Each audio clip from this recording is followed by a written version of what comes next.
Now we are going to touch on the synopsis or the summary of this course, where I believe you will get a better picture what are we going to discuss as we move forward, and also for you to lay a good foundation for the open source intelligence framework and/or activities. I have created this course with 10 sections, and now I will briefly touch on each one of them, so you will know what are you in for. In the first section, called Introduction, we will, or better to say, we already have covered the instructor welcome, and now we are going through the course overview.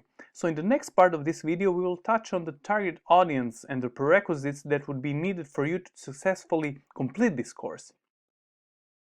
In section 2, called OSINT Introduction, we will try to define OSINT and do a demystification of the open source intelligence as a term.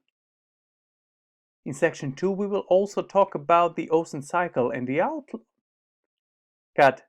In section 2, we will also talk about the OSINT cycle and the online threats and countermeasures of the whole open source intelligence framework. Section 3, called Environment Preparation, is dedicated to setting a secure virtual lab environment that you will use for your OSINT investigations. That environment consists of many things that, if you're not careful, can make your research go corrupt. And a big part of that environment is privacy, just for you to be discreet while you conduct your open source intelligence activities. Then in section 4, we will jump into the note-taking and password managers agenda, which are the potential rabbit hole of any OSINT investigations, and I will tell you why later in the course. In section 5, Search Engines, we will discuss the use of advanced search operators, which is also known as dorking or search engine hacking. The main thing is that the search engines are an excellent resource for any of your OSINT investigations. Actually, almost any of my inquiries start with a search engine visit. Section 6 is dedicated to social media intelligence. We will go through different techniques and tools concerning social networks like Facebook, Twitter, and LinkedIn. Also how to search through forums like Reddit, which could be yours potential goldmine for OSINT results. Then we will talk about how to check different blogs and photo sharing platforms like Instagram. Social media is usually my second step in any OSINT investigation. After section 6 comes section 7, and in section 7 we will cover email addresses, usernames and images with the verification part of the mentioned sources. Here we will do a reverse image search, which is also a potential rabbit hole for your OSINT investigation and the biggest treasure. Then in section 8, which is one of my favorite sections since I am essentially a systems engineer and an IT guy. In this section called OSINT and IT systems, we will cover how can you check and find out about other IT systems which are exposed to the internet. If you remember, I mentioned critical infrastructure in the instructor welcome part, and this is the main section concerning that. We will demonstrate various tools that will provide different results, from Internet of Things search engines to cool Python tools like ReconNG. In section 9, we will go through publicly available sources of data breaches and different leaks. First, we will lay a good foundation of understanding with the internet structure part, and then dive into the scary breach section with a bonus included about which you will find out later in the course. I will just give you a sneak peek with one word: Tor. The last section, number 10, which is called Final Thoughts, is just that. I will give you my final thoughts about open source intelligence and give you a suggestion where to go next with your OSINT studies. There are a great deal of resources out there from which you can learn a lot, but as always, your human filter is key. What do you wish to do and how do you want to do it? Hope this overview gave you a good understanding of the course structure that is ahead of us. Now let's talk about prerequisites. As for everything, it would be necessary for you to know some things prior to approaching open source intelligence. People often banalize knowledge or some activities. For example, I play the guitar, and not that rarely people say, just come and play for us. But that, just playing, is the sum of all my hours of practice and learning that skill. That analogy you can translate to almost any other profession or skill.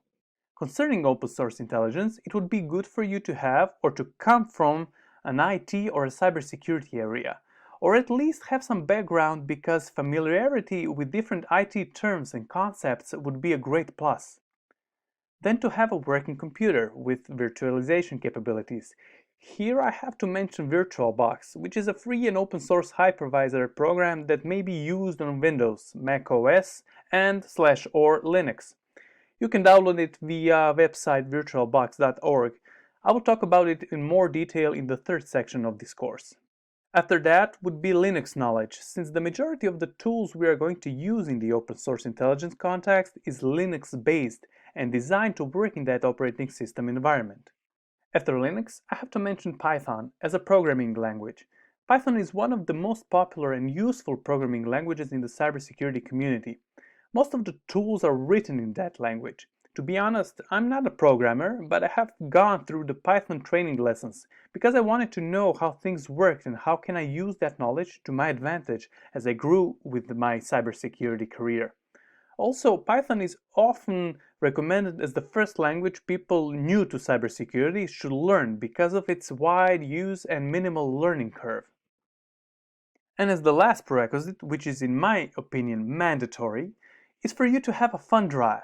That is not a device, rather your imagination and curiosity in the context of open source intelligence. One of the things is that OSINT is asking the right questions and then trying to answer those questions with the correct answers. In that way, you or your client can make an informed decision based on that input. After prerequisites, I would like to mention the target audience for this course. Open source intelligence concerns everyone, and almost everyone uses it daily, but I would like to narrow it down just a little bit. First, I would like to mention cybersecurity professionals, since that is my profession. Then there are pen testers that use OSINT tools as a leading resource for the pen testing reconnaissance phase. After them, I will mention military and law enforcements, which use OSINT a lot in their decision making. Then journalists, especially in the context of fake news, disinformation, and misinformation. After them, private investigators, where OSINT as a digital skill is unavoidable in almost any investigation. Now I have listed the human resources as a part of any company because searching for employees is pretty much open source intelligence in its core.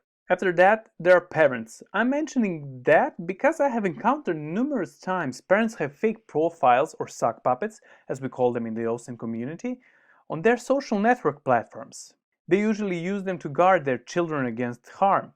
And for last, I will say that OSINT can relate it to every curious person out there. So if you're any of the listed audience, you're on the right track. And now, without further ado, after my welcome and the course overview, the only thing I want to say to you, buckle up and see you in the next video where we will start to talk about open source intelligence in more detail. Thank you.